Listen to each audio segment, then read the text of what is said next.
الحمدللہ رب العالمین والصلاة والسلام علی سید المرسلین وعلی آلہ واصحابہ اجمعین اما بعد فاعوذ باللہ من الشیطان الرجیم بسم اللہ الرحمن الرحیم۔ آج قرآن کا مطلوب انسان اس سلسلے میں ہم قرآن اور توکل پہ بات کر رہے ہیں۔ سب سے پہلے تو ہمیں یہ سمجھنا ہے کہ توکل سے مراد کیا ہے،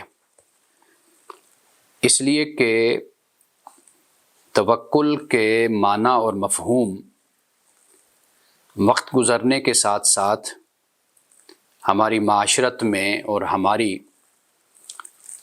رسوم و رواج میں یہ بالکل وہ معنی اور مفہوم اختیار کر چکا ہے توکل کہ جو نہ تو قرآن میں بیان ہے اور نہ ہی رسول اللہ صلی اللہ علیہ وسلم نے اسے بیان فرمایا ہے۔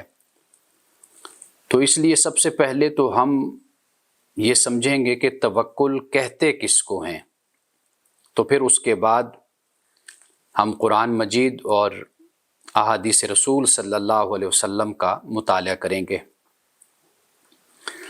توکل کا سمپل اور سادہ اور سلیس جو معنی ہے وہ صرف یہ ہے کہ کسی معاملے میں کسی پر اعتماد کرنا، یعنی آپ کسی پر ریلائی کرتے ہیں اور کسی پر اعتماد کرتے ہیں تو یہ در حقیقت توکل کہلاتا ہے۔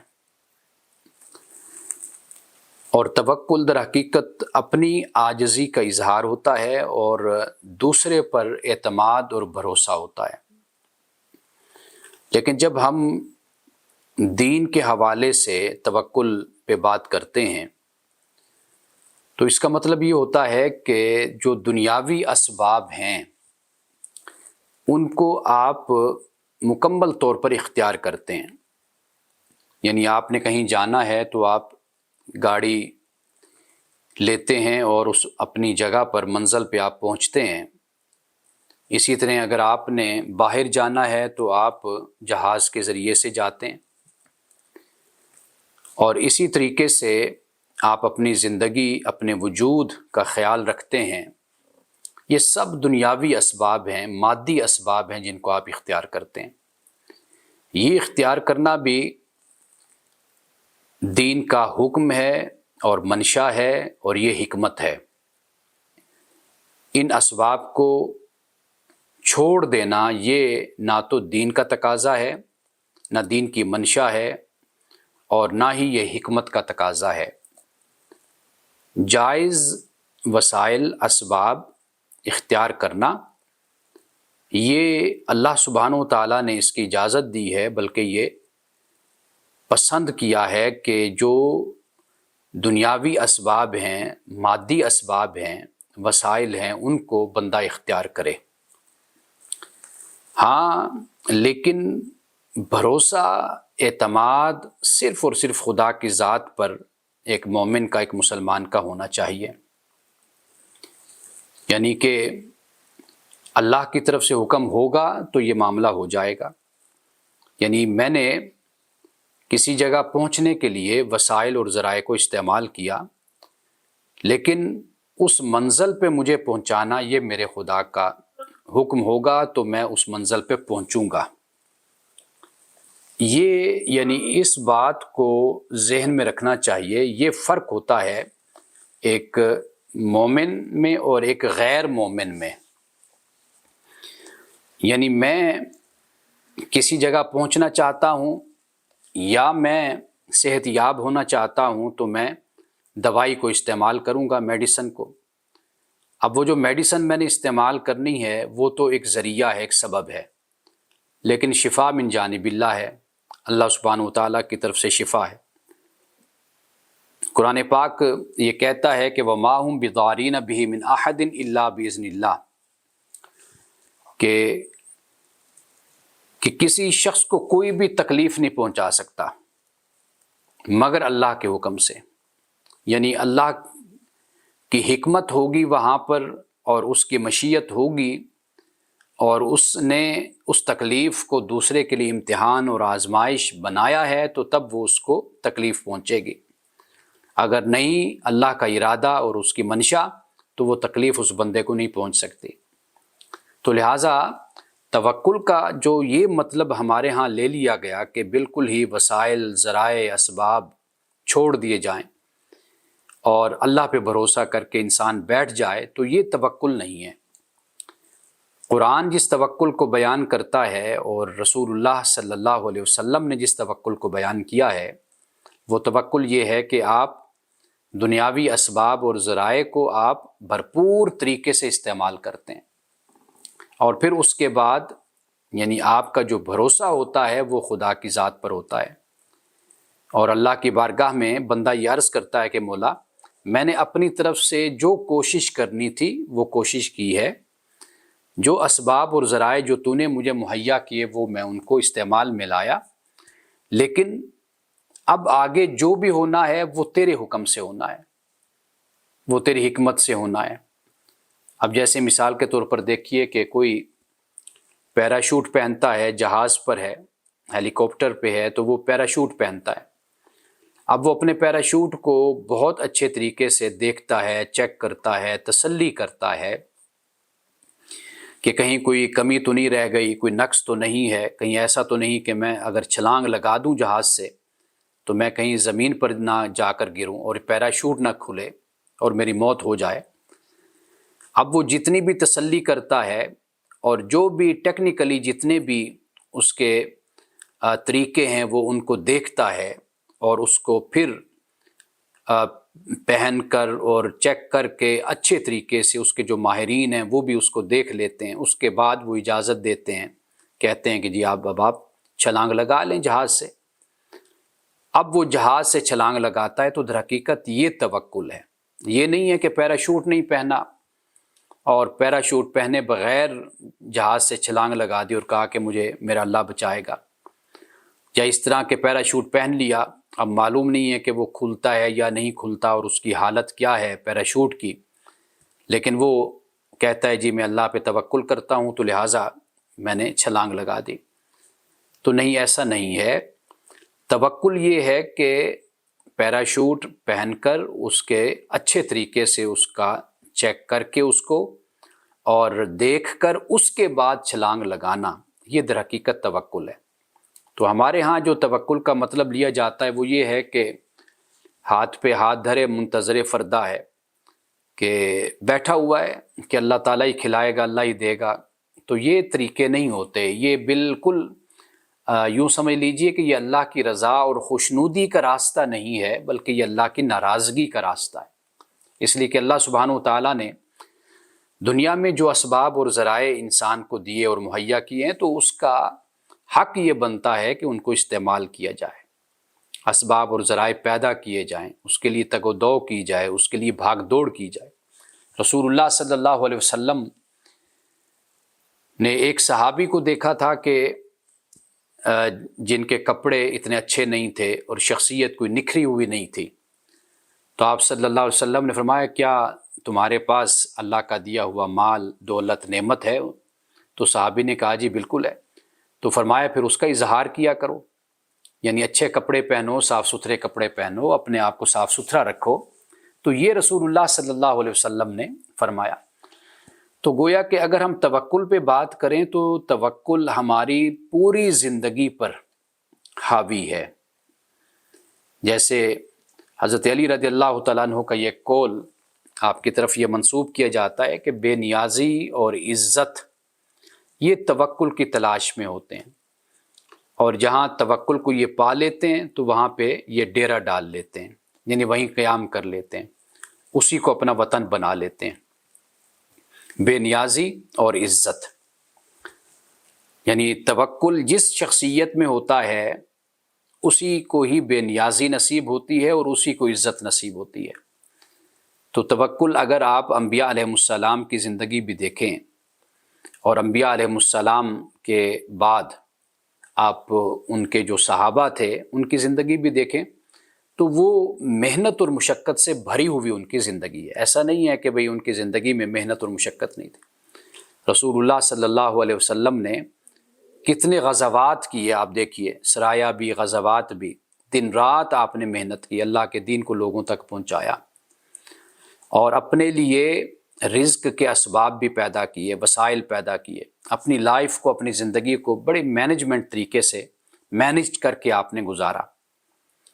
اور اسی طرح صحابہ کرام رضوان اللہ تعالی علیہم مجمعین نے بھی اسی طرح اپنی زندگی کو بسر کیا۔ تو اگر توکل کا مطلب یہ لے لیا جائے کہ بالکل ہاتھ پر ہاتھ رکھ کر انسان بیٹھ جائے، کوئی جاب نہ کرے، کوئی نوکری نہ کرے، کوئی بزنس نہ کرے، ہمت نہ کرے، ہاتھ پاؤں نہ ہلائے اور کہے کہ مجھے سب کچھ خود بخود میرے پاس آ جائے گا، تو یہ بالکل توکل کے خلاف ہے، اللہ کی رضا اور اس کی منشا کے بھی خلاف ہے۔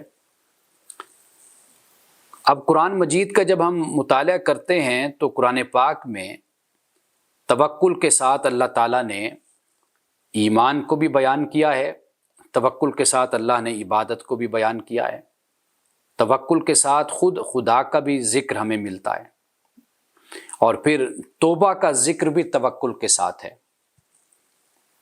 اللہ سبحانہ و تعالیٰ پہ توکل کرنا کیوں؟ اس لیے کہ جس پر آپ توکل کرتے ہیں اس میں کچھ صفات کا ہونا ضروری ہوتا ہے، یعنی آپ کسی کو اپنا وکیل بناتے ہیں، آپ اس پر بھروسہ کرتے ہیں اور اس پر آپ توکل کرتے ہیں، تو آپ جب توکل کرتے ہیں تو کم از کم جس پر توکل کر رہے ہیں، ایک تو بات یہ ہے کہ اس میں کوئی ہمدردی ہونی چاہیے، خیر خواہی ہونی چاہیے، رحمت و محبت ہونی چاہیے، ورنہ وہ تو آپ کو لوٹ کھائے گا۔ تو جس پر آپ نے بھروسہ کیا اس کے دل میں آپ کے لیے خیر خواہی اور محبت کے جذبات اور احساسات اور شفقت ہو۔ اللہ سبحانہ و تعالیٰ کی ذات پر ہم توکل کرتے ہیں تو اللہ سے بڑھ کر اپنی مخلوق سے محبت کرنے والا کون ہے؟ کاتب علی نفسی الرحمہ، اللہ پاک فرماتا ہے کہ رحمت کو میں نے اپنے اوپر لازم کر لیا ہے۔ ایک تو یہ بات ہو گئی، اور دوسری بات یہ ہے کہ طاقت اور قوت، جب آپ کسی پر توکل کرتے ہیں، جب آپ کسی پر بھروسہ کرتے ہیں تو آپ یہ دیکھتے ہیں کہ یہ طاقتور ہے، قوت والا ہے یا نہیں ہے۔ اگر وہ طاقت اور قوت والا ہے تو پھر آپ اپنا معاملہ اس کے سپرد کرتے ہیں۔ تو اللہ سبحانہ و تعالیٰ سے بڑھ کر طاقت اور قوت والا کون ہو سکتا ہے؟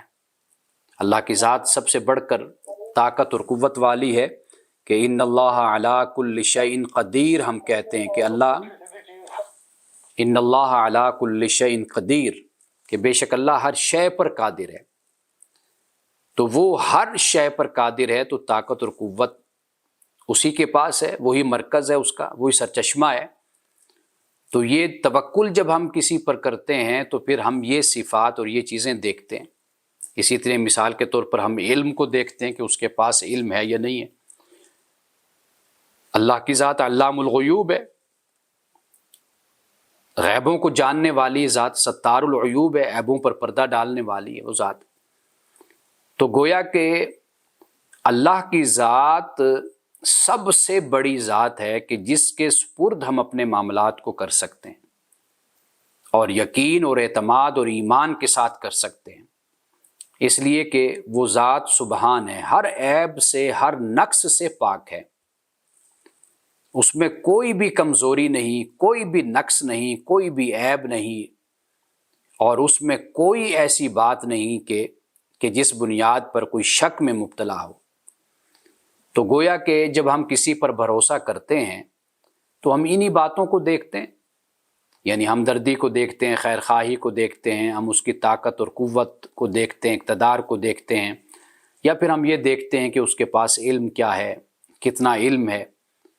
تو یہ کچھ باتیں ہیں کہ جس بنیاد پر ہم کسی پر بھروسہ اور اعتماد کرتے ہیں۔ تو اللہ سبحانہ و تعالیٰ کی ذات دیکھا جائے تو سب سے زیادہ قابل بھروسہ ذات ہے۔ قرآن پاک بیان کرتا ہے سورۃ بنی اسرائیل میں کہ یہ جو مشرک ہیں، یہ جن کو اپنا خدا بناتے ہیں، جن کی پوجا کرتے ہیں، پرستش کرتے ہیں، اللہ پاک کہتا ہے کہ جب یہ مشکل میں یہ لوگ پڑتے ہیں تو پھر یہ سب کے سب غائب ہو جاتے ہیں۔ یعنی جب ان کے پجاری، پرستش کرنے والے جب کسی مشکل کا شکار ہوتے ہیں تو اس کے بعد یہ یہ سب بھاگ جاتے ہیں۔ اللہ پاک فرماتا ہے اس وقت پھر میں ہی ہوتا ہوں جو ان کی مدد کرنے والا ہوتا ہوں۔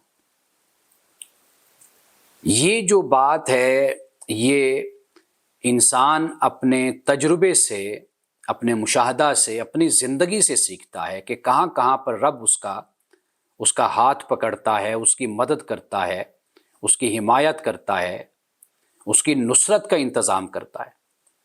اور خاص طور پر دیکھا جائے تو رسول اللہ صلی اللہ علیہ وسلم کی زندگی میں اللہ کی طرف سے کیسے نصرت اترتی ہے، مدد اترتی ہے۔ غزوہ بدر ہے، غزوہ احد ہے، تو گویا کہ خدا سے جو لو لگاتے ہیں، خدا سے جو محبت کرتے ہیں، اور خدا پر جو توکل کرتے ہیں، تو اللہ سبحانہ و تعالیٰ ان کو کبھی مایوس نہیں کرتا، ان کا ہاتھ پکڑتا ہے، ان کو ان کی منزل تک اللہ پہنچاتا ہے۔ تو توکل در حقیقت یہ ہے کہ بندہ اپنی طرف سے اسباب، ذرائع، وسائل جو اللہ نے اس کو مہیا کیے وہ ان کو اختیار کرتا ہے، استعمال کرتا ہے، لیکن معاملہ اپنے رب پہ چھوڑتا ہے۔ یعنی ادھر سے حکم ہوگا تو کام ہو جائے گا، کام ہو گیا وہ بھی ٹھیک، نہیں ہوا تو وہ اس کی حکمت ہے، اسی میں اللہ نے کوئی ہمارے لیے بہتری رکھی ہوگی کہ وہ کام نہیں ہوا، تو مایوس ہونے کی ضرورت نہیں ہوتی۔ لا تقنطوا من رحمت اللہ، اللہ کی رحمت سے مایوس نہیں ہونا چاہیے۔ دیکھیے اللہ کی ذات ابتدا سے انتہا تک ہے، یعنی ازل سے ابد تک خدا کی ذات ہے۔ یہ ایسا ساتھ نہیں ہے کہ جو چند سالوں کا ہوتا ہے اور اس کے بعد کوئی بچھڑ جاتا ہے۔ کوئی آپ کے بچپن کا ساتھی ہے، کوئی لڑکپن کا ساتھی ہے، کوئی جوانی کا ساتھی ہے، کوئی زندگی بھر ساتھ ہوتا ہے، مرنے کے بعد پھر کوئی ساتھ نہیں ہے۔ لیکن خدا کی ذات ایسی ہے کہ جو ہر بندے کے ساتھ ہے، وہ ازل سے ابد تک ہے۔ بندہ نہیں تھا تو وہ تب بھی تھا، ساتھ تھا، بندہ دنیا میں آ گیا پھر بھی وہ ساتھ ہے، اور بندہ دنیا سے چلا بھی جائے گا تب بھی وہ ساتھ ہوگا۔ تو جب وہ ساتھ ہے تو پھر کبھی بھی ایک خانے میں ڈال کر زندگی کو نہیں دیکھنا چاہیے۔ یعنی زندگی تو ہمدم رواں، ہمدم جواں ہے، زندگی تو چل رہی ہے اور خدا ساتھ ہے، لیکن کسی سٹیج پر اولاد ساتھ ہوتی ہے تو اس کے بعد اولاد ساتھ چھوڑ دیتی ہے۔ ایک سٹیج ہوتی ہے کہ جس پہ بہن بھائی ساتھ دیتے ہیں، پھر ایک وقت آتا ہے وہ بھی ساتھ چھوڑ دیتے ہیں۔ بیوی ساتھ ہوتی ہے تو پھر ایک وقت آتا ہے اس کا ساتھ بھی چھٹ جاتا ہے۔ تو لیکن آپ دیکھیے کہ رب کا ساتھ کبھی نہیں چھٹتا۔ تو اس لیے کبھی بھی محدود سوچ کے ساتھ اور تنگ نظری کے ساتھ اور دائرہ باندھ کر کبھی بھی خدا کی رحمت پر غور نہیں کرنا چاہیے۔ جب انسان کو کوئی تکلیف، کوئی مصیبت آتی ہے تو اللہ پاک یہ فرماتا ہے کہ یہ تکلیف بھی در حقیقت اس کے لیے آزمائش، امتحان، اور اس کے لیے دنیا اور آخرت میں درجات میں اضافے کا باعث بنتی ہے۔ تو یعنی کہ خدا اس طرح نہیں دیکھتا کہ میں نے اس انسان کو، اس مسلمان اور مومن کو زندگی میں سب کچھ دینا ہے۔ اللہ اس طرح دیکھتا ہے، نظر فرماتا ہے کہ یہ زندگی تو فانی ہے، محدود ہے، اس بندے نے آخر اس زندگی سے اگلی زندگی میں تو بھی تو قدم رکھنا ہے، تو کچھ ذخیرہ، کچھ چیزیں اس کے لیے، اس زندگی کے لیے بھی ہونی چاہیے۔ تو خدا انسان کی زندگی کو، وہ جو پہم رواں اقبال نے کہا کہ ہمدم جواں ہے زندگی، تو خدا اس طرح انسان کی زندگی کو دیکھتا ہے، لیکن انسان اپنی زندگی کو محدود دائرے میں دیکھتا ہے۔ تو محدود دائرے میں دیکھنے والا صرف اسی دائرے میں رہتا ہے اور یہی سوچتا ہے کہ اس میں مجھے کیا ملا، کیا نہیں ملا، لیکن رب کے ہاں تو دائرہ نہیں ہے۔ تو اس لیے یہ زندگی چل رہی ہے، یہاں کچھ نہیں تو آگے کچھ مل جائے گا۔ جیسے بچپن میں کچھ نہ ملا تو نوجوانی میں مل گیا، نوجوانی میں کچھ نہ ملا، اگر کم ملا تو جوانی میں مل گیا۔ آپ دیکھ لیجئے کہ آغاز میں انسان کی ذات، شخصیت، علم، مال، دولت میں کمی ہوتی ہے، نہیں بہت کچھ مل رہا ہوتا، آنے والے وقت میں مل جاتا ہے۔ تو ہم تو اسی زندگی سے آگے سوچنے کے قابل ہی نہیں رہتے، نہ قائل ہوتے ہیں، لیکن خدا کی ذات یہ دیکھتی ہے کہ یہ میرا بندہ، اس کی یہ زندگی نہیں، ابھی ایک اور مرحلہ بھی اس کی زندگی کا آنا ہے۔ تو رب اس میں بھی پھر بندے کے لیے ذخیرہ کر کے سنبھال کر پھر اس کے لیے رکھتا ہے کہ یہ اب بندے نے اس دنیا میں یہ کچھ برداشت کیا، اب میں اس کو اگلی زندگی میں یہ کچھ دوں گا۔ تو توکل کو اس انداز سے دیکھنا چاہیے، اسی زندگی تک سب کچھ محدود کر کے بیٹھ جانا اور یہ سمجھنا کہ میں نے اللہ پہ توکل کیا، بھروسہ کیا، لیکن مجھے اس کے بدلے میں نعوذ باللہ من ذالک بڑے ناشکرے لوگ دیکھیں اور ایسے بڑے بڑے جملے اپنی زبان سے وہ نکال دیتے ہیں اور ان کو کبھی پرواہ بھی نہیں ہوتی کہ ہم اپنی زبان سے کیا نکال رہے ہیں، یہ ہمیں کہنا بھی چاہیے کہ نہیں کہنا چاہیے۔ تو دعا بھی جب ایک بندہ مومن کرتا ہے تو اللہ پاک فرماتا ہے کہ یا تو اس کا بدلہ میں فوری دے دیتا ہوں، یا یہ ہے کہ اس کے بدلے میں کسی تکلیف کو اور مصیبت کو دور کر دیتا ہوں جو اس پہ آنے والی ہوتی ہے، یا پھر یہ ہے کہ میں آخرت میں اس کے لیے ذخیرہ کر دیتا ہوں۔ لیکن یہ ہے کہ دعا ضائع نہیں ہوتی، کہیں جاتی نہیں ہے، وہ سمیع ہے، وہ بصیر ہے، وہ علیم ہے، وہ خبیر ہے، سب کچھ وہ جانتا ہے، اس کو پتہ ہے، وہ حکمت کے تحت اپنے بندے کے ساتھ سلوک کرتا ہے، معاملہ کرتا ہے، کہیں پر دینا ہے تو دیتا ہے۔ حدیث پاک ہے کہ آج ہی میں مطالعہ کر رہا تھا کہ رسول اللہ صلی اللہ علیہ وسلم نے اسی بات کو بیان کیا کہ اللہ پاک یہی فرماتا ہے کہ جہاں میں یہ دیکھتا ہوں کہ میں اسے اگر نہیں دوں گا تو یہ ناشکرہ بنے گا، منہ سے شکوہ شکایت نکالے گا، تو اللہ کہتا ہے میں اس کو دیتا ہوں تاکہ یہ شکر گزار بن جائے۔ کہیں پر اللہ یہ دیکھتا ہے کہ اس کو دوں گا یہ مجھے بھول جائے گا، تو اللہ تعالیٰ پھر اس کو تنگی دیتا ہے کہ یہ مجھے یاد رکھے۔ صحت کا معاملہ ہے، بیماری کا معاملہ ہے، تو یہ سارے معاملات اللہ تعالیٰ کی حکمت کے ساتھ چلتے ہیں۔ بندہ مومن اللہ کی حکمت پر راضی رہے اور اس پر توکل کرے، دنیاوی اسباب اور ذرائع کو آخری حد تک وہ استعمال کرے، آخری حد تک۔ اسلام اسی بات کی تلقین کرتا ہے۔ لیکن وَإِلَىٰ رَبِّكَ مُنتَهَاهَا، مومن کی جو آخری منزل ہے، انتہا ہے، وہ رب ذوالجلال کی ذات ہے بس، یعنی عشق حقیقی، محبت حقیقی، وہ فقط خدا کی ذات ہی مومن کی نظر میں ہونی چاہیے۔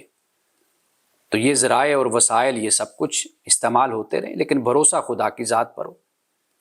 اب آپ دیکھ لیجئے، دوائی ہر ڈاکٹر کے پاس ایک ہی دوائی ہوتی ہے، لیکن خدا نے کسی کے ہاتھ میں شفا رکھی ہوتی ہے، اور وہی دوائی آپ کسی اور ڈاکٹر سے لیتے ہیں تو اس سے شفا نہیں ہوتی، کسی اور کے پاس جاتے ہیں وہی دوائی ہے، ڈاکٹر ہے تو اللہ کی طرف سے شفا ہوتی ہے۔ وَإِذَا مَرِضْتُ فَهُوَ يَشْفِينِ، حضرت ابراہیم علیہ السلام نے کہا جب میں بیمار ہوتا ہوں تو میرا رب مجھے شفا دیتا ہے۔ قرآن مجید میں اللہ سبحانہ و تعالیٰ نے اسی توکل کو انبیاء علیہ السلام کی سیرت سے بیان فرمایا ہے۔ حضرت ایوب علیہ السلام کا ذکر میں اکثر طور پر کرتا ہوں، قرآن پاک نے ان کا کئی مقامات پر ذکر کیا، ابھی ہم اس کا مطالعہ کریں گے۔ حضرت ابراہیم علیہ السلام کا قلنا یا نار کونی بردم و سلام علی ابراہیم، کہ ہم نے کہا کہ اے آگ ابراہیم پر ٹھنڈی اور سلامتی والی ہو جا، یعنی ابراہیم علیہ السلام کو کوئی تکلیف نہ دینا۔ یہ رب پر توکل کی بات ہے۔ اللہ کے دین کے لیے انہوں نے جو تکلیفیں اٹھائیں، جو مصیبتیں برداشت کی، اپنی قوم کی ملامتوں کو اٹھایا، تو اللہ سبحانہ و تعالیٰ نے ان کے لیے آگ کو ٹھنڈا کر دیا۔ اسی طرح اللہ سبحانہ و تعالیٰ جب توکل کی بات کرتا ہے، آپ دیکھیے جو بات میں ابھی عرض کر رہا تھا کہ خدا کی ذات ازل سے ابد تک ہے، بندہ سوچتا ہے کہ میرا یہ مرحلہ، اللہ پاک اس طرح نہیں دیکھتا۔ اللہ انسان کی پوری زندگی کو دیکھتا ہے، کہیں پر خوشی ہے تو اللہ سبحانہ و تعالیٰ کہیں پر دکھ اور آزمائش میں ڈالتا ہے، تو اس کے بدلے میں اس کے لیے پھر خیر کو، آسائش کو پھر رکھ لیتا ہے۔ سورۃ الفرقان کی آیت نمبر 58 ہے کہ جس میں اللہ سبحانہ و تعالیٰ یہ فرماتا ہے کہ وَتَوَكَّلْ عَلَى الْحَيِّ الَّذِي لَا يَمُوتُ، اللہ پر توکل کر اے انسان، اے مومن، کہ جو زندہ ہے اور جسے موت نہیں ہے۔ اللہ ہمیشہ زندہ ہے، حی قیوم ہے، ہمیشہ زندہ ہے وہ، اور اس پر موت نہیں آنی۔ یعنی فنا ہونا نہیں، بقا ہی بقا ہے۔ وسبح بحمدہ، اور اس کی حمد کے ساتھ تسبیح کر۔ اب یہ پورا مقام میں چاہتا ہوں کہ میں یہ آپ کے سامنے رکھوں تاکہ آپ دیکھیے کہ کس طرح اللہ سبحانہ وتعالیٰ نے جب توکل کی بات کی، یہی وَتَوَكَّلْ عَلَى الْحَيِّ الَّذِي لَا يَمُوتُ وَسَبِّحْ بِحَمْدِهِ، صرف اپنی اس صفت کو بیان نہیں کیا کہ وہ زندہ ہے اور وہ مرتا نہیں، بلکہ آگے پھر دیکھیے کیا فرمایا وَسَبِّحْ بِحَمْدِهِ، اپنے رب کی حمد کے ساتھ تسبیح کر، وَكَفَى بِهِ بِذُنُوبِ عِبَادِهِ خَبِيرًا، اور وہ اپنے بندوں کے گناہوں سے باخبر رہنے کو کافی ہے، یعنی اللہ کو ساری خبر ہے کہ اس کے بندوں کے معاملات کیا ہیں۔ اب آگے سنیے، الذی خلق السماوات والارض، یعنی یہ وہی خدا ہے، یعنی جس پر آپ نے توکل کرنا ہے نا، یعنی یہ زندہ ہے، اس کو موت نہیں ہے، اور یہ اپنے بندوں کے گناہوں سے اچھی طرح باخبر ہے، اور یہ وہ خدا ہے، وہ رب ہے کہ جس نے آسمانوں اور زمین کو پیدا کیا، وما بینہما فی ستۃ ایام، اور جو آسمانوں اور زمین کے درمیان ہے وہ اللہ سبحانہ وتعالیٰ نے پیدا کیا، آسمانوں اور زمین کو، اور جو ان کے درمیان ہے 6 دنوں میں، ثم استوی علی العرش، اور پھر وہ عرش پر متمکن ہوا، جلوہ افروز ہوا، یعنی کہ عرش سے مراد یہ ہے کہ پھر اس کائنات میں، دنیا میں اسی کا اقتدار ہی قائم ہے۔ ایسا نہیں ہے کہ جیسے کوئی بنانے والا کسی چیز کو بنا کر پھر اس سے بالکل علیحدہ ہو جاتا ہے، بے پرواہ ہو جاتا ہے۔ خدا کی ذات ایسی نہیں ہے، اس نے پیدا کیا، پھر وہ رب بھی ہے، یعنی وہ اپنی تخلیق سے کبھی بھی بے خبر نہیں ہوا۔ تخلیق کی جتنی ضرورتیں ہیں، احتیاج ہے اس کی، اسے اللہ نے پورا کیا، وہ پورا کرتا ہے، وہ کرتا رہے گا۔ جیسے میں مثال دیا کرتا ہوں کہ بچہ پیدا ہوا، اب جب بچہ پیدا ہو گیا تو اس کے بعد اب اس کا جو اسٹومک ہے وہ نہ تو روٹی کھا سکتا ہے، چپاتی، نہ کوئی گوشت کھا سکتا ہے، نہ کوئی اور چیز کھا سکتا ہے۔ وہ پھر اللہ نے اس کے پرورش کے لیے اللہ نے اس کو پھر ماں کے دودھ کی صورت میں رزق مہیا کیا۔ اب جیسے جیسے بڑا ہوتا گیا ویسے ویسی غذا جو اس کے اسٹومک اور اس کے معدے کے مطابق ہے، اس کے وجود اور جسم کے، وہ اس کو مہیا کی گئی۔ اسی طرح بڑا ہوتا چلا گیا، پھر غذا بھی اسی طریقے سے ٹھوس ہوتی چلی گئی۔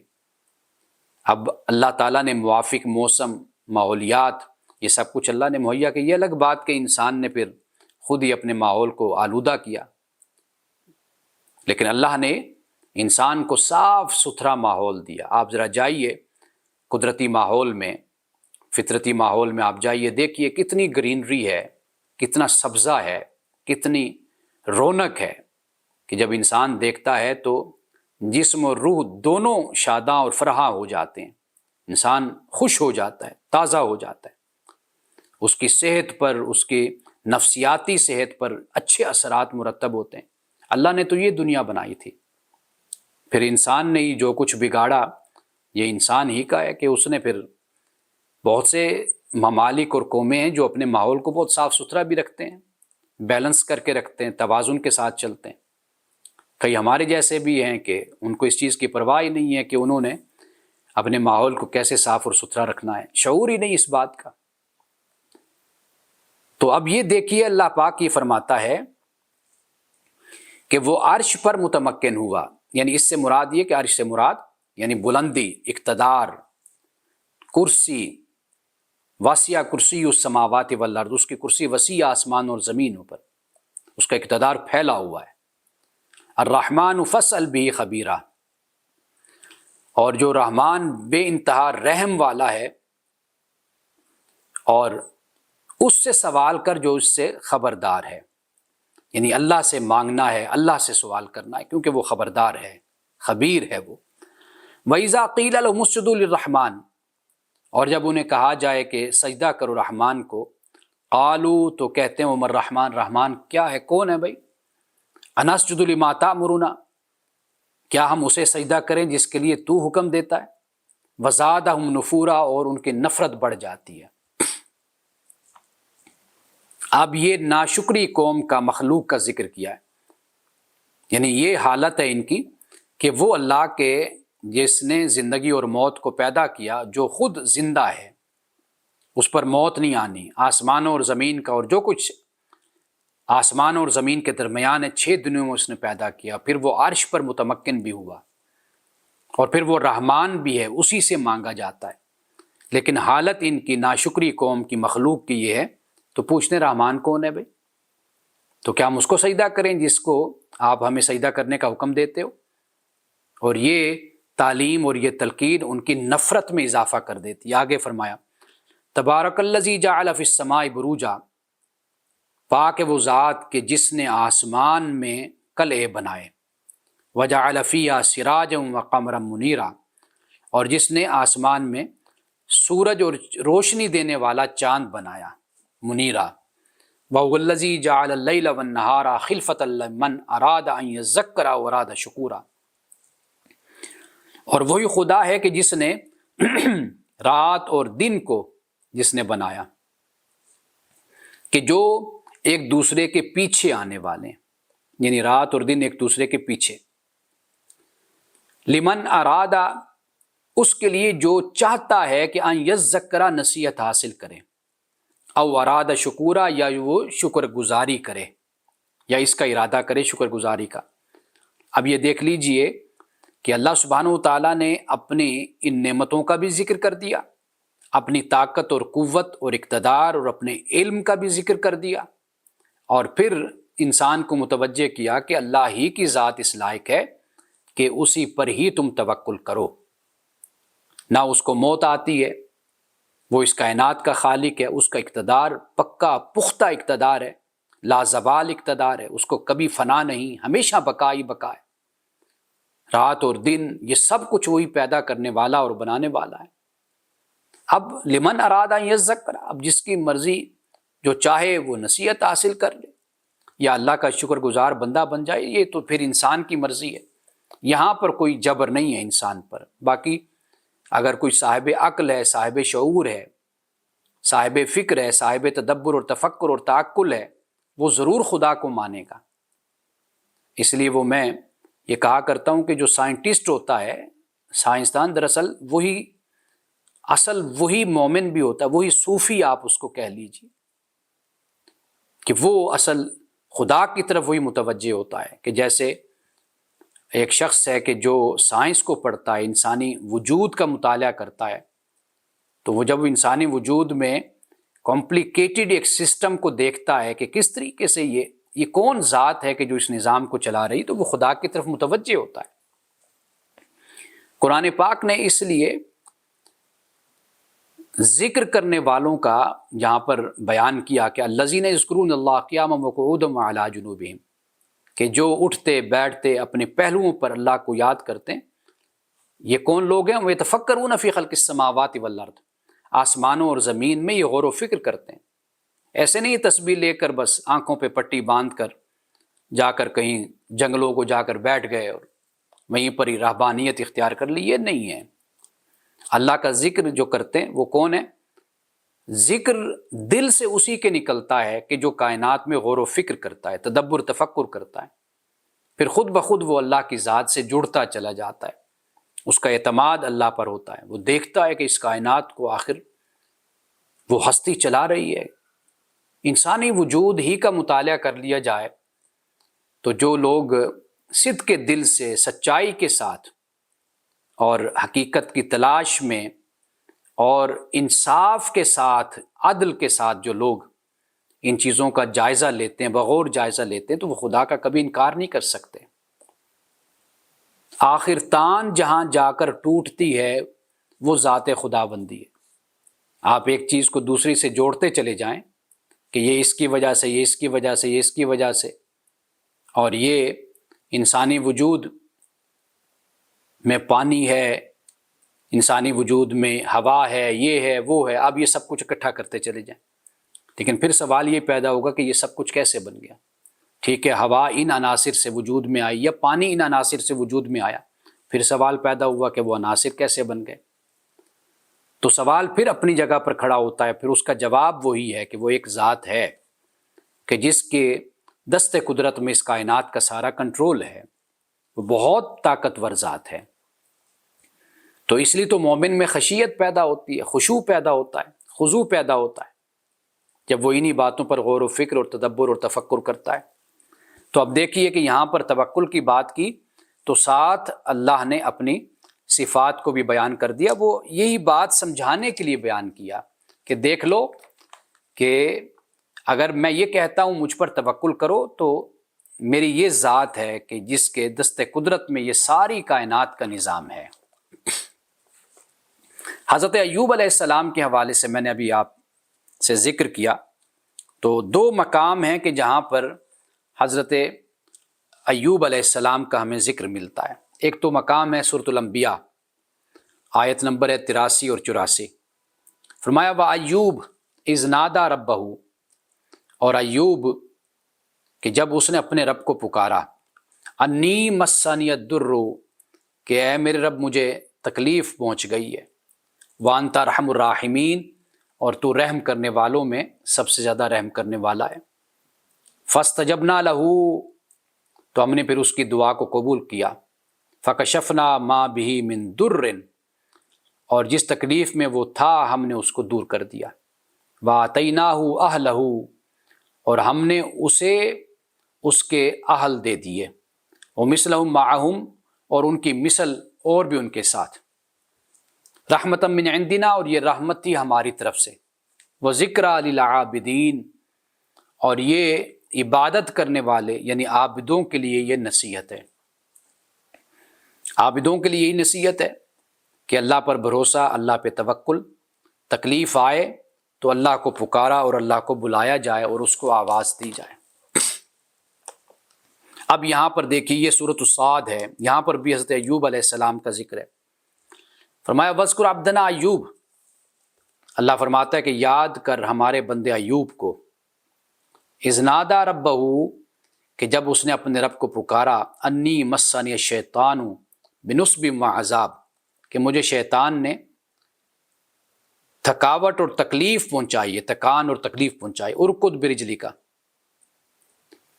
اللہ پاک نے فرمایا کہ اپنی ایڑی کو تم یعنی جو پاؤں ہے اس کو رگڑو زمین پر، ھذا مغتسل بارد وشراب، یہ ٹھنڈا پانی ہے نہانے اور پینے کو۔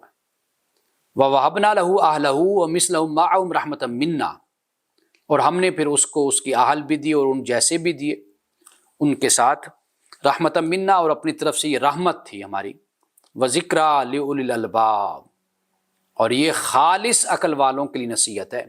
یہاں پر عقل کی نہیں بات کی، الباب کی بات کی، اولی الالباب۔ وَخُذْ بِيَدِكَ ضِغْثًا، اور اپنے ہاتھ میں جھاڑو لے، فَاضْرِب بِهِ، اور اس سے مار، وَلَا تَحْنَثْ، اور قسم نہ توڑ، اِنَّا وَجَدْنَاهُ صَابِرًا، کہ بے شک ہم نے پایا اسے صابر، نعم العبد، کیا ہی وہ اللہ کا اچھا بندہ تھا، انہ اواب، کہ بے شک وہ بہت ہی زیادہ اللہ کی طرف رجوع کرنے والا تھا۔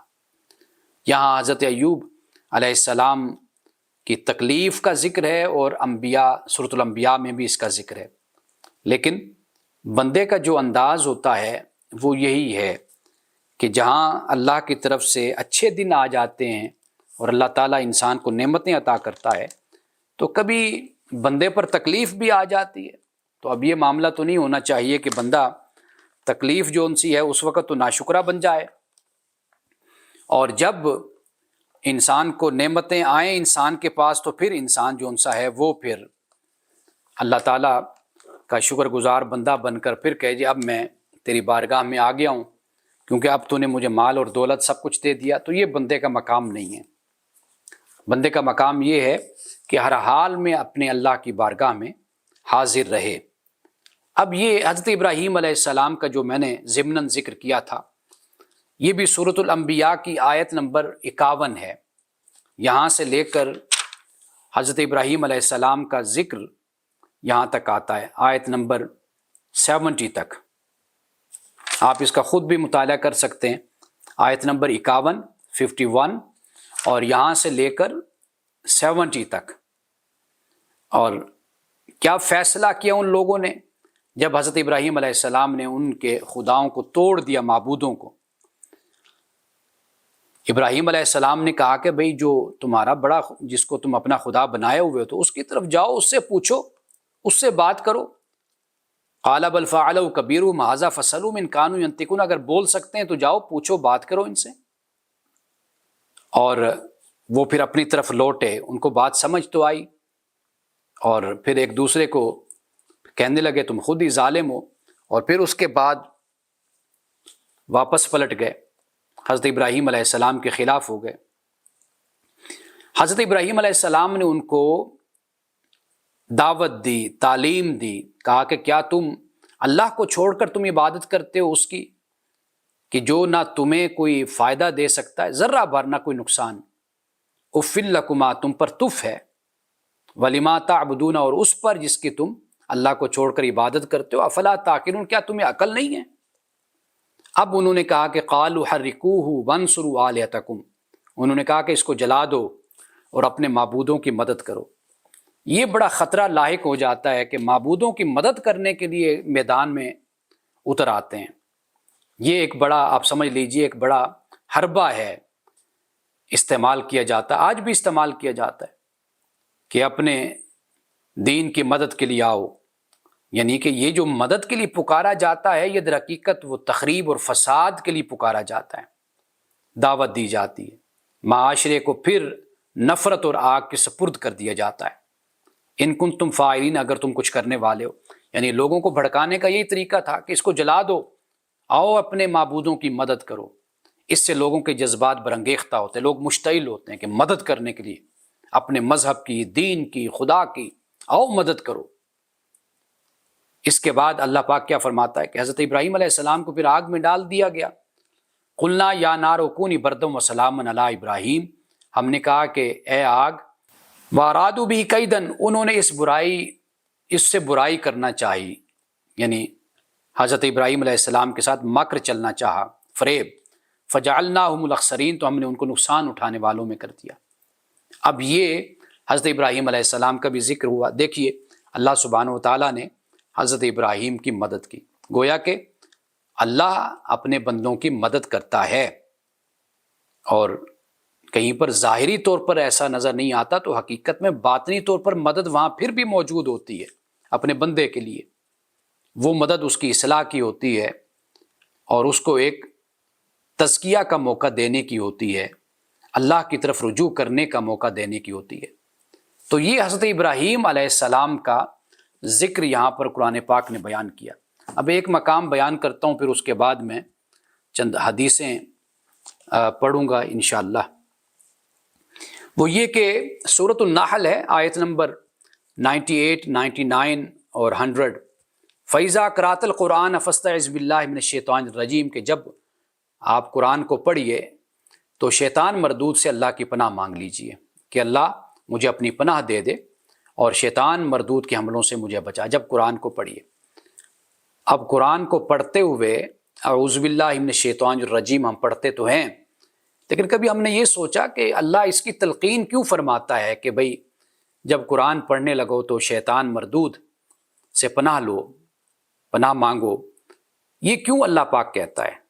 اس کی وجہ یہ ہے کہ انسان جب بھی کچھ کرنا چاہتا ہے یا کچھ پڑھنا چاہتا ہے تو واضح بات ہے کہ اس کے اپنے ماضی کے خیالات ہوتے ہیں، نظریات ہوتے ہیں، اس کے عقائد ہوتے ہیں، وہ ایک خاص ماحول میں پرورش پاتا ہے، ایک خاص ماحول میں اس کی اٹھان ہوتی ہے، وہاں پر بھی ایک مذہب کا چال چلن ہوتا ہے، یا نہیں ہوگا تو الہادیت ہوگی، شرک ہوگا، بدعت ہوگی اور دیگر خرافات ہوں گی۔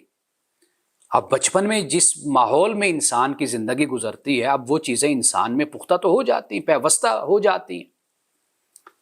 اب یہ صورتحال ہوتی ہے تو اللہ پاک یہ کہتا ہے کہ شیطان مردود سے اللہ کی پناہ میں اپنے آپ کو دو کہ اللہ تمہیں شیطان مردود سے بچائے۔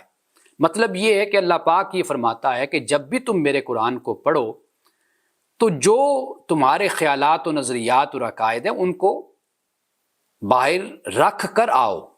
یہ نہیں ہے کہ وہ ذہن میں رکھ لو اور پھر قرآن سے اس کے دلیل تلاش کرتے پھرو، استدلال کرتے پھرو، یعنی کسی مسلک کے پیروکار ہو، کسی فرقے کے پیروکار ہو، پھر تم یہ کرو کہ اب یہ دیکھو کہ ہاں ہمارے مسلک میں یہ بات ہے تو قرآن اس کی تائید کیسے کرتا ہے، قرآن سے دلائل تلاش کرو، پہلے اپنا ذہن بناؤ، ذہن بنانے کے بعد پھر قرآن سے اس کے مطابق دلائل تلاش کرو۔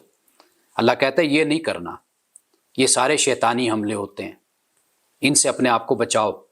طریقہ یہ ہے کہ بالکل وائٹ ہارٹڈ جس کو کہتے ہیں، صاف دل لے کر خدا کے پاس آؤ، اللہ کے کلام کے پاس آؤ، تو پھر تمہیں ہدایت ملے گی۔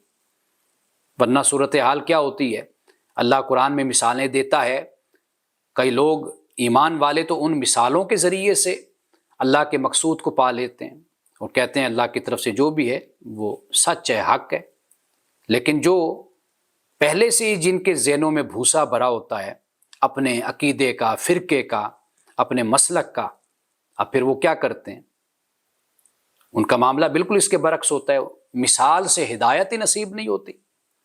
تو یہاں پر اللہ پاک اس لیے فرماتا ہے اعوذ باللہ من الشیطان الرجیم۔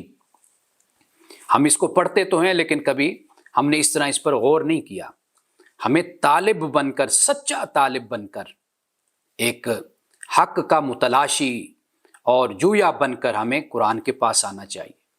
یوں نہیں آنا چاہیے کہ ہم نے یہ کچھ چیزیں طے کر لی ہیں، فیصلے کر لیے، اب ان فیصلوں کی تائید ہمیں قرآن سے کیسے ملے گی، پھر آیات کی تعویل کی جائے، ان کے معنی و مفہوم کو بگاڑا جائے، اور پھر اپنی سوچ اور اپنے عقیدے اور اپنی فکر اور نظریے کے مطابق اس کو ڈھالا جائے۔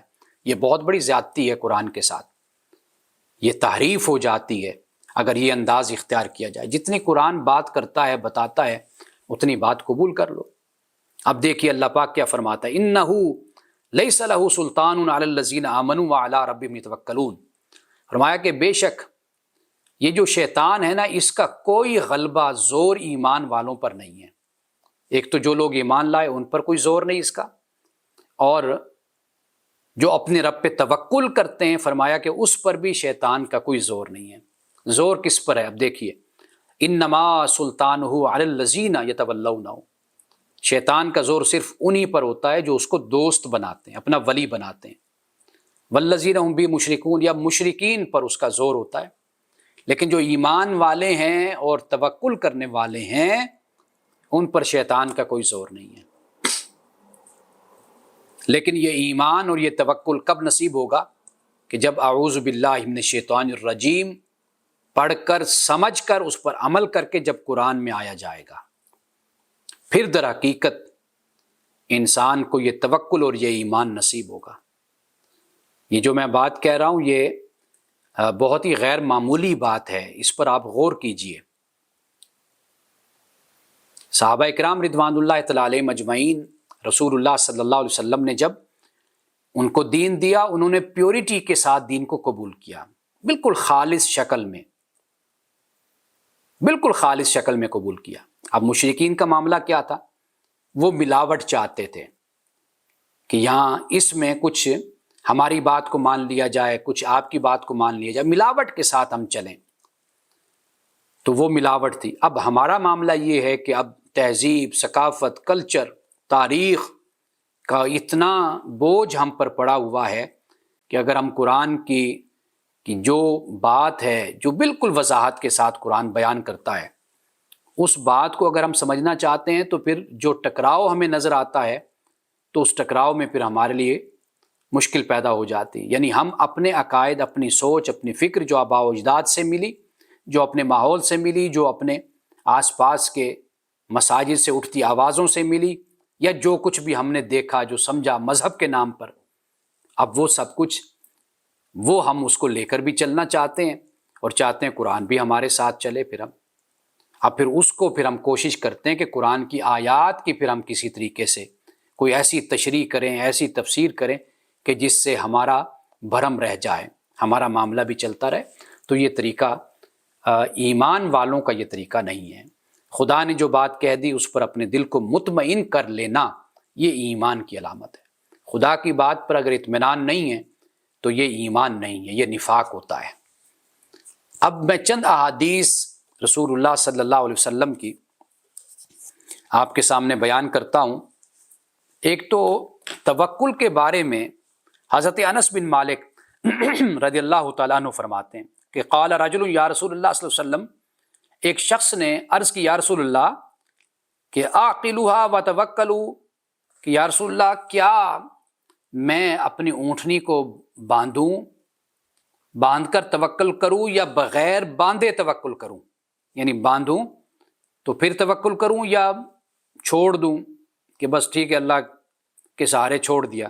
قال، حضور علیہ السلام نے فرمایا اعقلھا وتوکل، اعقلھا وتوکل، فرمایا کہ اپنی اونٹنی کو باندھو اور پھر اللہ پر بھروسہ کرو، یہ ہے توکل۔ اگر اونٹنی کو چھوڑ دیا جائے اور یہ کہا جائے جی میں نے اللہ کے سہارے چھوڑ دیا، نہیں، اللہ کے سہارے نہیں، اس کو باندھو، ہاں باندھ دو گے اس کے بعد پھر اللہ کے سہارے۔ اب یہ جو حدیث میں اب آپ کو سنانے لگا ہوں یہ ذرا سنیے، اس میں جسے کہتے ہیں نا کہ توکل کی روح اور رسول اللہ صلی اللہ علیہ وسلم کی صحبت کی روح، آپ کے پاس بیٹھنے اور مجلس اختیار کرنے کی جو روح اور جان ہے، کہ جو عقل اور فراست آپ علیہ السلام کی صحبت سے نصیب ہوئی صحابہ کو، وہ دیکھیے ذرا۔ حضرت ازرق بن قیس فرماتے ہیں کہ ہم اہواز ایرانی شہر میں ایک نہر کے کنارے تھے جو خشک پڑی ہوئی تھی۔ پھر حضرت ابو برزہ اسلمی صحابی رسول صلی اللہ علیہ وسلم گھوڑے پر تشریف لائے اور نماز پڑھی اور گھوڑا بغیر باندھے چھوڑ دیا۔ گھوڑا بھاگنے لگا تو آپ نے نماز توڑ دی اور اس کا پیچھا کیا، آخر اس کے قریب پہنچے اور پکڑ لیا، پھر واپس آ کر نماز ادا کی۔ تو وہاں پر ایک خارجی تھا، وہ کہنے لگا کہ اس بوڑھے کو دیکھو، اس نے گھوڑے کے لیے نماز توڑ ڈالی ہے۔ حضرت ابو برزہ اسلمی نماز سے فارغ ہو کر آئے اور فرمایا جب سے میں رسول اللہ سے جدا ہوا ہوں کسی نے مجھ پر ملامت نہیں کی، یہ واحد بدبخت یہ خارجی شخص ہے کہ جس نے مجھ پر ملامت کی ہے۔ میرا گھر، اب دیکھیے کیا فرمایا میرا گھر یہاں سے دور ہے، اگر میں نماز پڑھتا رہتا اور گھوڑے کو بھاگنے دیتا تو اپنے گھر رات تک بھی نہ پہنچ پاتا۔ اب یہ ہے توکل، نماز توڑ کر دوبارہ پڑھ لی، لیکن یہ نہیں کہ نماز پڑھتے رہے اور گھوڑا بھاگ گیا۔ تو کیا فرمایا؟ تو آپ نے فرمایا کہ انہوں نے پھر یہ بیان کیا کہ حضور نبی کریم صلی اللہ علیہ وسلم کی صحبت میں رہے ہیں ہم، اور آپ نے ہمیشہ ہمیں آسان صورتیں اختیار، ہم نے آپ کو ہمیشہ آسان صورتیں اختیار کرتے ہوئے دیکھا۔ فرآ من تیسیرہ، کہ رسول اللہ کو ہم نے دیکھا کہ ہمیشہ جو آسان صورتیں ہوتی تھی، یعنی آسان آپشن آپ کہہ لیجئے، اس کو رسول اللہ صلی اللہ علیہ وسلم اختیار کرتے تھے۔ اب یہ صحابی رسول ہیں، اگر آج ہم بھی ایسے کریں کہ بھئی نماز پڑھ رہے ہوں اور کوئی مسئلہ ہو جائے تو اگر ہم نماز توڑ دیں، بلکہ حضرت عائشہ صدیقہ رضی اللہ تعالیٰ عنہا کے بارے میں آتا ہے کہ یعنی آپ اپنے ہاتھ پر ہاتھ مار کر خبردار کرتے تھے، یا اگر قریب کوئی چیز پڑی ہوئی تو اس کو ہاتھ بڑھا کر اٹھ کر اس کو اٹھا لیتے تھے، قریب کر لیتے تھے، جیسے دودھ ہے، سالن ہے، کوئی بلی آ جاتی ہے۔ تو یہ جو کل بھی میں نے اس پر بات کی تھی کہ مذہبی جو ظاہرداری ہم نے اپنے اوپر چڑھا رکھی ہے، یہ اللہ کے رسول کے دین میں جو اللہ کے رسول نے ہمیں جو تعلیمات دی ان میں یہ کہیں پر بھی نظر نہیں آتی۔ اب یہاں پر صحابی نے نماز کو توڑا، یہاں سے توکل کی بھی سمجھ آ گئی کہ ایسا نہیں کیا کہ اللہ کے توکل پہ آپ نے اپنی نماز کو جاری رکھا ہو اور گھوڑا آپ کا بھاگ گیا ہو، نہیں، آپ نے نماز کو توڑا، اپنے گھوڑے کو پکڑا اور اس کو باندھا۔ یہ بھی بتا دیا کہ توکل اس چیز کا نام ہے۔ اور رسول اللہ صلی اللہ علیہ وسلم کی صحبت میں وہ کہتے ہیں ہم رہے اور ہم نے ہمیشہ آپ کو آسان صورتیں اختیار کرتے ہوئے دیکھا۔ آپ ذرا آج آسان صورتیں اختیار کر کے دکھا دیں، آپ پر فتوے لگ جائیں گے کہ دیکھو جی یہ آسان صورتیں اختیار کرتا ہے۔ دین تو ہے ہی مشقت کا نام، دین تو ہے ہی اپنے اوپر مصیبتیں اٹھانے کا نام، دیکھو جی یہ لوگوں کو آسان باتیں بتاتا رہتا ہے۔ ہمارے ہاں یہ بھی بڑا ایک الزام ہوتا ہے کہ یہ جی ہومیوپیتھک انہوں نے دین بنایا ہوا ہے۔ اگر کوئی حکمت کی بات کرے، آسانی کی بات کرے لوگوں کے لیے، لوگوں کو دین سے بھگائے نہیں، دین سے جوڑے، جیسے رسول اللہ نے فرمایا بشروا ولا تنفروا، جب صحابی جو امام ہوتے تھے لمبی نماز پڑھاتے تھے، حضرت معاذ بن جبل رضی اللہ تعالیٰ عنہ کے بارے میں آتا ہے کہ رسول اللہ نے جب ایک مسجد میں ان کو امام بنایا تو لمبی تلاوت وہ کرتے تھے، تو لوگوں نے آ کر شکایت کی، یا رسول اللہ صلی اللہ علیہ وسلم ہم نے صبح نماز پڑھتے ہیں تو ہم نے کاموں پہ جانا ہوتا ہے، رات نماز پڑھتے ہیں عشاء کی تو ہم نے سو کر پھر صبح جلدی اٹھنا ہوتا ہے، تو یا رسول اللہ حضرت معاذ بڑی لمبی نماز پڑھاتے ہیں۔ آپ کو معلوم ہے کہ پھر رسول اللہ نے کیا فرمایا؟ آپ نے فرمایا معاذ کیا لوگوں کو دین سے بھگانا چاہتے ہو، بیزار کرنا چاہتے ہو؟ یہ وہ بات ہے جس کو سمجھنے کی ضرورت ہے۔ اگر آج کوئی حکمت کی بات کرے، رسول اللہ نے فرمایا یسروا ولا تعسروا بشروا ولا تنفروا، کہ آسانی پیدا کرو، تنگی مت پیدا کرو، لوگوں کو خوشخبری دو، بیزار مت کرو، نفرت مت پیدا کرو لوگوں میں۔ اگر آج کوئی اس طریقے سے بات کرے تو کہا جاتا ہے دیکھیں جی یہ انہوں نے دین کو ہومیوپیتھک بنا دیا، یہ دین میں آسانیاں پیدا کرتے پھر رہے ہیں۔ علماء کو پتہ ہوتا ہے، اسکالرز کو پتہ ہوتا ہے کہ دین کی روح کیا ہے، حکمت کیا ہے۔ جہاں وہ آسانی پیدا کرتے ہیں وہاں پر واقعی آسانی پیدا ہوتی ہے، جہاں نہیں پیدا ہوتی تو وہاں پر پیدا نہیں کی جا سکتی۔ اب نماز میں کیا آسانی پیدا کی جائے؟ اللہ کی طرف سے فرض ہے، جو صحت مند ہے وہ نماز پڑھے گا، کھڑے ہو کر پڑھے گا، بیٹھ کر پڑھے گا، لیٹ کر پڑھے گا، اشاروں سے پڑھے گا، نماز کی معافی بالکل نہیں ہے۔ لیکن جہاں پہ اللہ اس کے رسول نے اختیار دیا، ہمیں ہمارے لیے سہولت دی یا ہم پر چھوڑ دیا، تو کم از کم وہاں پر تو اللہ کے بندوں کو جینے دو، ان کو آسانی کے ساتھ زندگی گزارنے دو، ان کو دین کے ساتھ جوڑنے دو، ان کے لیے وبال جان تو مت بناؤ۔ اور جو اگر اس طرح حکمت کے ساتھ بات کریں تو ان کا تم تمسخر اڑاتے، ان کا مذاق کرتے ہو۔ اب یہ دیکھیے رسول اللہ صلی اللہ علیہ وسلم حضرت عبداللہ ابن عباس رضی اللہ تعالیٰ عنہما روایت کرتے ہیں، فرماتے ہیں کہ رسول اللہ جب رات کو تہجد کی نماز پڑھنے کے لیے کھڑے ہوتے تو یہ دعا فرمایا کرتے تھے۔ اب یہ سنیے کیا دعا ہے۔ عرض کرتے اے میرے اللہ، میں نے اپنی گردن تیرے لیے جھکا دی ہے، اسلمت لک اسلمت، تیرے لیے جھکا دی، وبک آمنت، میں تجھ پر ایمان لایا، وعلیک توکلت، اور میں نے تجھ ہی پر بھروسہ کیا، والیک انبت، اور میں نے تیری طرف ہی توجہ کی، وبک خاصمت، تیری ہی مدد سے میں نے جھگڑا کیا۔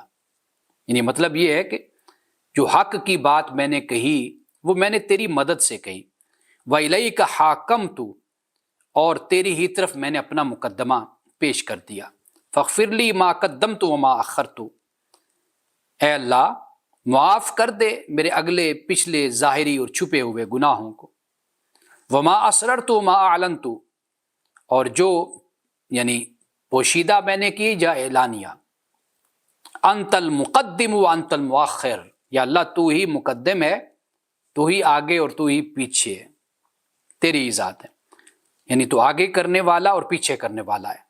لا الہ الا انت، نہیں معبود مگر تو، او لا الہ غیرک، اور تیرا کوئی شریک نہیں ہے۔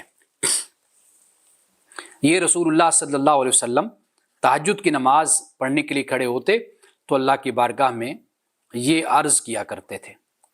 حضرت انس بن مالک رضی اللہ تعالیٰ عنہ بیان کرتے ہیں کہ رسول اللہ صلی اللہ علیہ وسلم نے فرمایا کہ جو شخص گھر سے نکلتے ہوئے یہ کلمات پڑھتا ہے، وہ کلمات کیا ہے؟ بسم اللہ توکلت علی اللہ لا حول ولا قوۃ الا باللہ۔ جب یہ کلمات پڑھتا ہے تو پھر اسے یہ کہا جاتا ہے کہ تمہاری کفایت کر دی گئی، یعنی اللہ تعالیٰ تمہیں کافی ہے، اور تم دشمن کے شر سے بچا لیے گئے، اور شیطان تم سے دور ہو گیا۔ یہ چھوٹی سی دعا ہے، بسم اللہ توکلت علی اللہ لا حول ولا قوۃ الا باللہ۔ حضرت عمر فاروق رضی اللہ تعالیٰ عنہ روایت کرتے ہیں کہ رسول اللہ نے فرمایا لو انکم توکلتم علی اللہ حق توکلہ، فرمایا اگر تم اللہ پر ایسا توکل کرو کہ جیسا کہ توکل کرنے کا حق ہے. فرمایا لرزقکم کما یرزق الطیر، تو اللہ تمہیں اس طرح روزی دے گا جس طرح اللہ پرندوں کو روزی دیتا ہے. تغدو خماسا وتروح بطانا، صبح کو وہ بھوکا اٹھتے ہیں اور شام کو پیٹ بھر کر واپس آتے ہیں. لیکن یہ ذہن میں رکھیے کہ وہ پرندے اپنے گھونسلوں سے نکلتے ہیں، اڑتے ہیں، ہوتے وہ بھوکے ہیں لیکن رزق کی تلاش میں نکلتے ہیں. ابتغوا من فضل اللہ، اللہ کے رزق کو تلاش کرو، تو وہ تلاش کرتے ہوئے نکلتے ہیں اور پھر جب واپس پلٹتے ہیں تو پیٹ ان کے بھرے ہوتے ہیں. حضرت ابو ہریرہ رضی اللہ تعالیٰ عنہ روایت کرتے ہیں کہ رسول اللہ صلی اللہ علیہ وسلم نے فرمایا، یہ بہت ہی پیاری حدیث ہے، بڑی چھوٹی سی. فرمایا یدخل الجنت اقوام افئدتهم مثل افئدۃ الطیر، فرمایا کہ جنت میں کچھ ایسے لوگ داخل ہوں گے کہ جن کے دل پرندوں کی طرح ہوں گے. یعنی کیسے ہوں گے؟ ایک تو نرم مزاجی میں اور توکل علی اللہ پہ. ایسے لوگ جنت میں داخل ہوں گے جو پرندوں کی طرح جن کے دل ہوں گے. اور وہ دل کیا؟ ان دلوں میں کیا ہے، یعنی پرندوں کے دلوں میں کیا صفات ہیں جو یہاں پر رسول اللہ نے فرمایا کہ وہ پرندوں کی طرح ان کے دل ہوں گے؟ وہ اس لیے کہ پرندوں کے دلوں میں ایک تو نرم مزاجی ہوتی ہے اور دوسرے نمبر پر ان میں توکل ہوتا ہے، توکل علی اللہ. اللہ کی اس مخلوق کو اگر آپ دیکھیں، جو پرندے ہوتے ہیں، دیکھ کر انسان کا دل خوش ہوتا ہے. ایک اور آخری حدیث سنا کر میں اپنی گفتگو کو، آج کے درس کو مکمل کرتا ہوں، اختتام کرتا ہوں اس کا. حضرت ابو ذر غفاری رضی اللہ تعالیٰ عنہ سے روایت ہے، کہتے ہیں کہ رسول اللہ صلی اللہ علیہ وسلم نے فرمایا، دنیا کا زہد یہ نہیں کہ آدمی حلال چیز کو اپنے اوپر حرام کر لے، اور نہ یہ ہے کہ اپنا مال تباہ کر دے. زہد پر بھی میں بات کروں گا انشاءاللہ کسی وقت. تو یہ فرمایا یہ زہد نہیں ہے کہ حلال چیز کو حرام کر لے اپنے اوپر، اور یا یہ کہ اپنے مال کو تباہ کر دے. فرمایا بلکہ زہد اور درویشی یہ ہے کہ آدمی کو اس مال پر جو اس کے ہاتھ میں ہے اس سے زیادہ بھروسہ نہ ہو جتنا اس مال پر ہو جو اللہ پاک کے دست قدرت میں ہے. یہ ہے اصل میں زہد، یہ درویشی، یہ توکل. یعنی انسان کے پاس مال ہے، انسان اس مال پر بھروسہ نہ کرے، اس سے کہیں زیادہ بھروسہ اس مال پر کرے جو رب ذوالجلال کے ہاتھ میں. اب اس سے ایک اشارہ تو یہ ملتا ہے کہ جیسے رسول اللہ صلی اللہ علیہ وسلم تشریف لائے، حضرت عائشہ صدیقہ رضی اللہ تعالیٰ عنہ کے پاس جب آپ تشریف لائے تو آپ نے پوچھا عائشہ کچھ کھانے کے لیے، تو وہ گوشت حضرت عائشہ صدیقہ نے انتظام کر رکھا تھا اور وہ پکایا، تو کچھ آپ نے بانٹ دیا اور کچھ رسول اللہ صلی اللہ علیہ وسلم کے لیے رکھا. تو عرض کیا رسول اللہ صلی اللہ علیہ وسلم کہ میں نے آپ کے لیے بچا کر رکھا ہے، باقی میں نے دے دیا. تو رسول اللہ نے فرمایا کہ نہیں عائشہ، جو تم نے دے دیا وہ باقی ہے، اور جو ہے یہ باقی نہیں ہے. یعنی یہ نہیں ہے، جو نہیں ہے وہ ہے. یہ رسول اللہ صلی اللہ علیہ وسلم نے فرمایا. غالباً یہی اشارہ اسی حدیث میں بھی ہے کہ فرمایا کہ جو تمہارے ہاتھ میں اس پر اتنا بھروسہ نہ کرو جتنا بھروسہ رب کے ہاتھ میں جو مال ہے اس پر کرو تم. اب یہ جو فرمایا، یعنی رب کے ہاتھ میں مال ہونے سے یہ بھی مراد لیا جا سکتا ہے کہ جو ہم اللہ کی راہ میں خرچ کرتے ہیں، حالانکہ وہ تو خرچ ہو گیا، ہاتھ سے چلا گیا، اس پر دیکھا جائے تو کون بھروسہ کرتا ہے جو ہاتھ میں ہے ہی نہیں.